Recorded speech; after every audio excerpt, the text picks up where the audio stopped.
Hola, mi nombre es Miguel Eduardo López y voy a hablar un poco de la República Democrática. La República Democrática es un principio fundamental de la Constitución Mexicana de 1817. Se origina de la necesidad de cambiar las antiguas formas de gobierno que regían como monarquías, es decir, se gobernaba por un rey, el cual era elegido por voluntad divina y nombrado por la Iglesia, permanecía en el poder hasta que éste muriera, o bien mediante la herencia del poder por sucesión entre los mismos miembros de la familia. Además, el rey no era responsable de sus malas decisiones. La nueva forma de gobierno se convierte en democrática, basada en el artículo 40 de la Constitución, donde dice que es voluntad del pueblo mexicano constituirse en una república representativa, democrática, laica, federal, compuesta de estados libres y soberanos en todo lo que concierne a su régimen interior, pero unidos en una federación establecida según los principios de la ley fundamental. Todo lo opuesto a la monarquía, ya que la base de los poderes de gobierno se encuentran en la idea de una soberanía popular. Se sustituye al rey por presidente, el cual es elegido por el pueblo, no de manera permanente, sino por un periodo de tiempo. Además, el gobernante sí es responsable de sus actos. La Constitución Federal vigente establece a la democracia como un sistema de vida fundado en el constante mejoramiento económico, social y cultural del pueblo. La democracia significa que la voluntad representada en el orden legal del Estado es idéntica a la voluntad de los súbditos.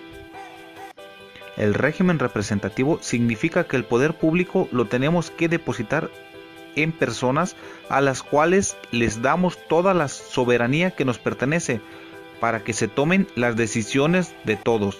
El poder legislativo es la representación de todos para la elaboración, modificación y derogación de las leyes, y el poder ejecutivo es la representación de todos para la ejecución de la ley que crea el poder legislativo. Por esta razón, decimos que nuestra República Mexicana es democrática, porque está en el poder del pueblo elegir quién será su gobernante, así también como en alguna de las tomas de decisiones mediante representantes gubernamentales, como se mencionó anteriormente. Muchas gracias por su atención.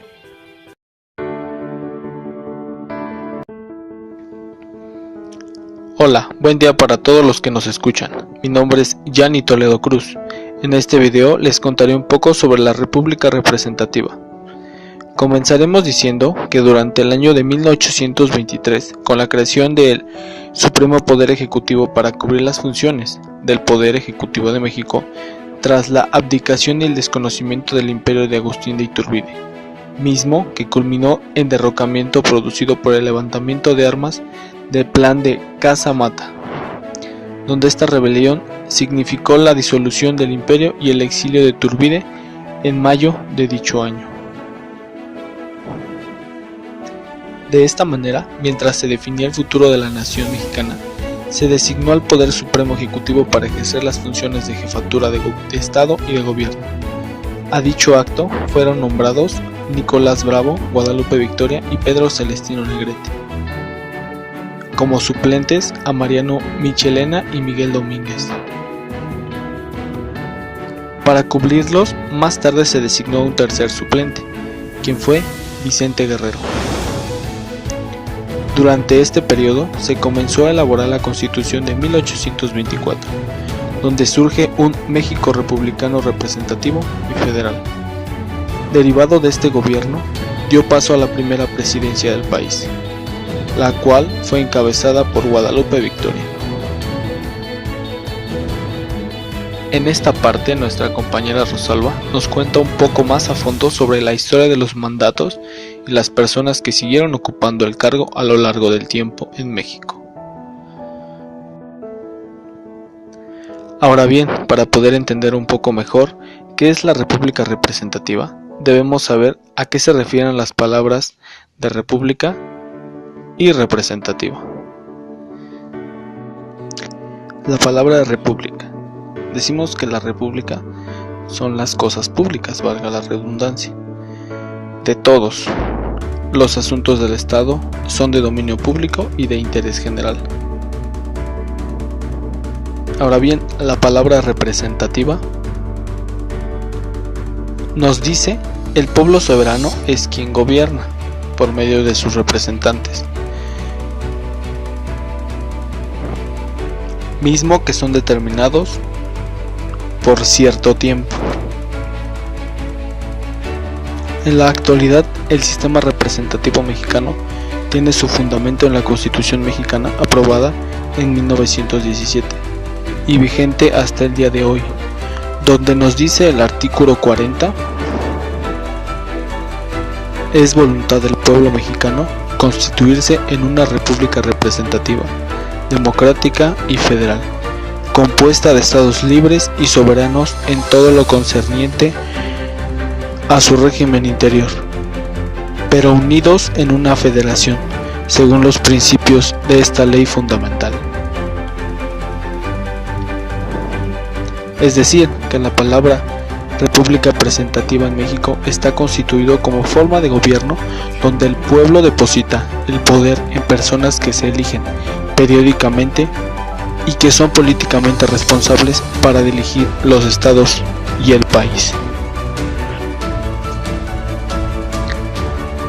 Esto sería todo de mi parte. Me despido para dar lugar a mis compañeros que nos estarán hablando de la República Laica, Federal y la división de poderes en México. Hasta pronto.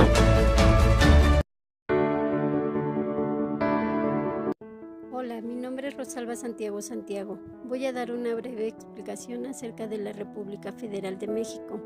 Esta comenzó el 1 de noviembre de 1823, luego de la disolución del Primer Imperio de México, que estaba a cargo de Agustín de Iturbide y que finalizó el 23 de octubre de 1825, cuando se instaura en el país de la República Mexicana.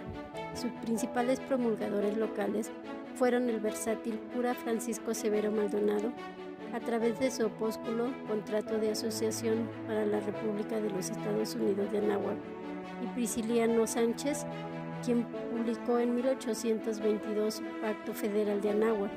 En mayo de 1823, Luis Quintanar y la Diputación Provincial exigieron al Congreso General que se convocara una nueva asamblea. Además, se actuó con celeridad y eficiencia para conseguir que casi todos los ayuntamientos de su dependencia se pronunciasen partidarios del federalismo.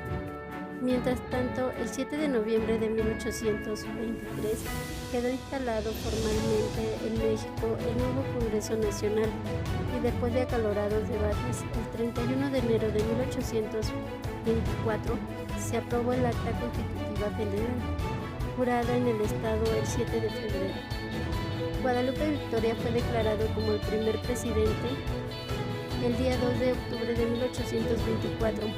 2 días más tarde se realizó la promulga de la primer Constitución oficial de México. Una vez que finalizó el mandato de Guadalupe Victoria, se celebró una elección presidencial en la que resultó electo Manuel Gómez Pedraza. Pero Vicente Guerrero, quien fue el perdedor, rechazó los resultados y organizó una revolución. Vicente Guerrero logró que el Congreso anulara la elección de 1828 y lo designaron presidente. Durante su presidencia se sumó el reconocimiento al gobierno mexicano por el Reino Unido de los Países Bajos, Dinamarca y el Reino de Hannover.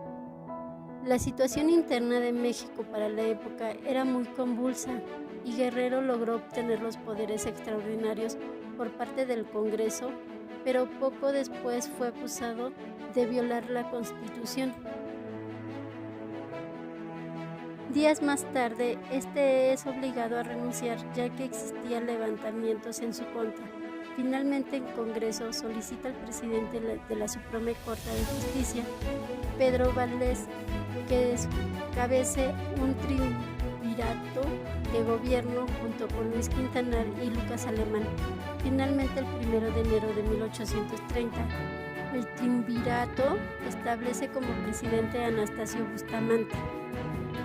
El 3 de enero de 1830 se expulsa a Joel, estadounidense en México. El 7 de febrero, el Congreso declara más imposibilitado para gobernar a Vicente Guerrero. El 6 de abril de 1830 se promulgan las leyes que restringen la emigración de los Estados Unidos en Texas. El 14 de febrero de 1831, Vicente Guerrero es fusilado. Al comienzo de 1832, Antonio López Santana se pronuncia contra el gobierno de Bustamante a través del Plan de Lerma.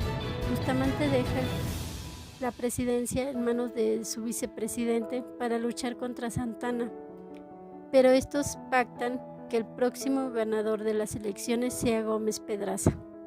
Este es el presidente hasta las elecciones presidenciales de 1833, cuando resultó electo Antonio López de Santana, pero delega el poder a Vicente Valentín Gómez Farías.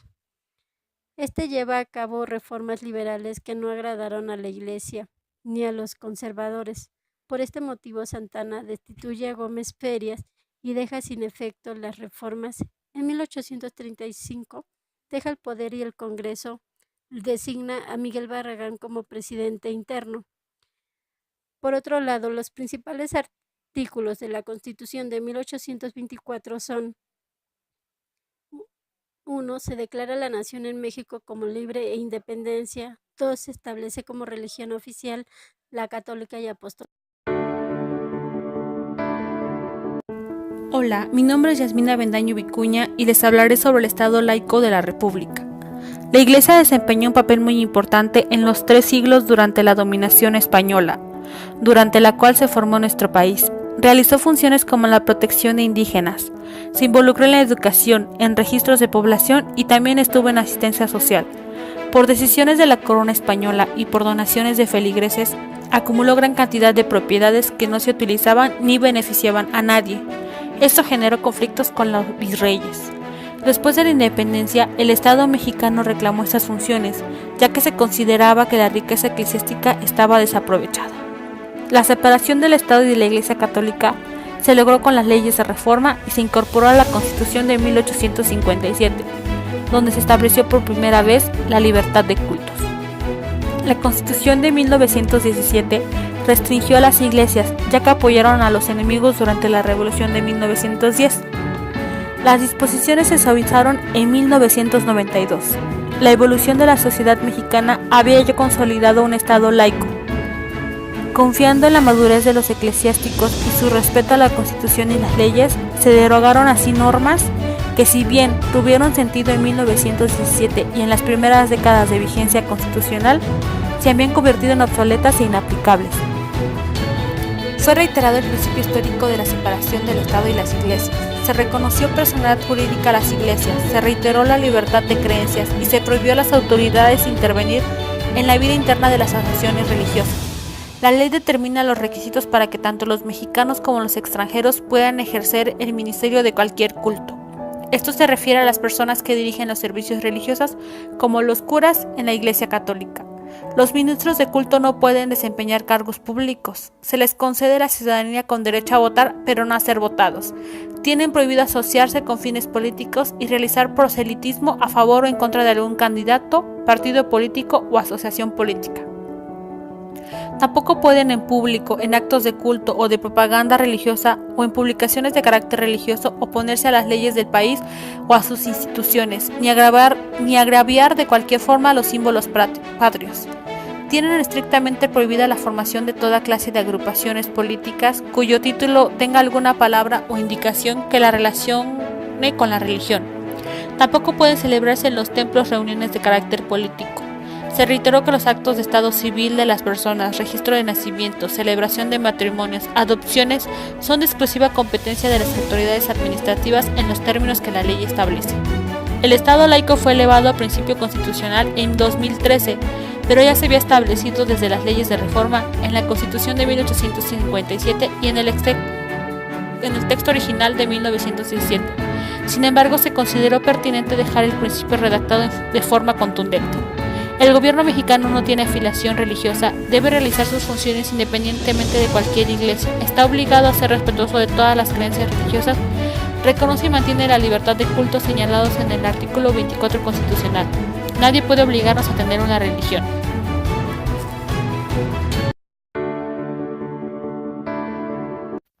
¿Qué tal? Mi nombre es Oscar Domínguez Pacheco y hoy yo les voy a hablar un poco acerca de lo que es la división de poderes.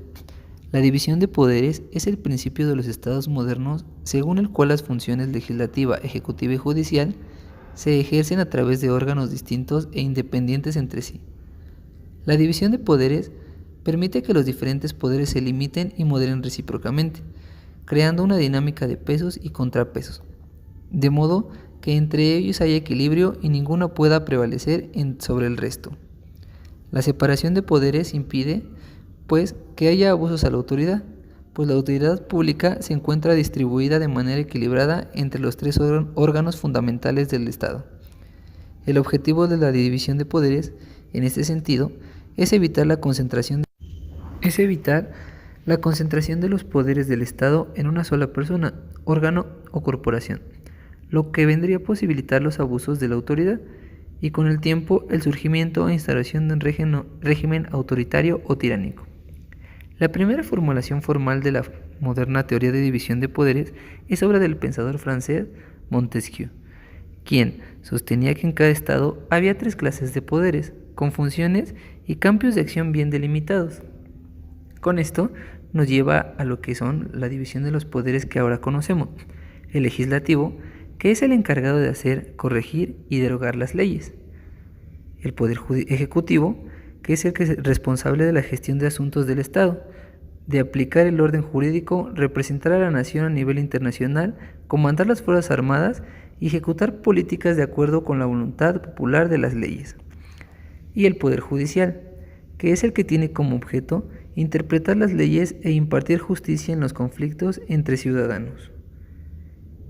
En la división de poderes es fundamental para la existencia de la libertad, porque con ella ninguno de estos poderes tendrá la fuerza suficiente para imponerse sobre otros e instaurar un régimen autoritario. La separación de poderes, como tal, fue una de las conquistas de la Revolución Francesa contra la monarquía absoluta. Sin embargo, el primer caso de que la división de poderes, según la doctrina de Montesquieu, se caracterizó en el texto jurídico fue en la Constitución de los Estados Unidos de América en 1787. Una vez sabiendo esto, vemos cuán importante es ahora la división de poderes, ya que con ellos podemos llevarnos y regirnos como mejor nación, como mejores personas y así poder llevar al pie de la letra el cumplimiento de la ley. Así que, en cuanto a lo que es la división de poderes, me parece que es de las cuestiones más importantes que llegó a lo que fue el Estado, ya que realmente nos ha hecho crecer en todos los aspectos. Como lo pudimos ver antes, ninguno está sobre encima de otro, y eso nos ayuda para poder seguir siendo mejores. Entonces, debemos apoyar a cada uno de los poderes que tenemos en estos momentos. Me despido, no sin antes desearles una muy buena noche.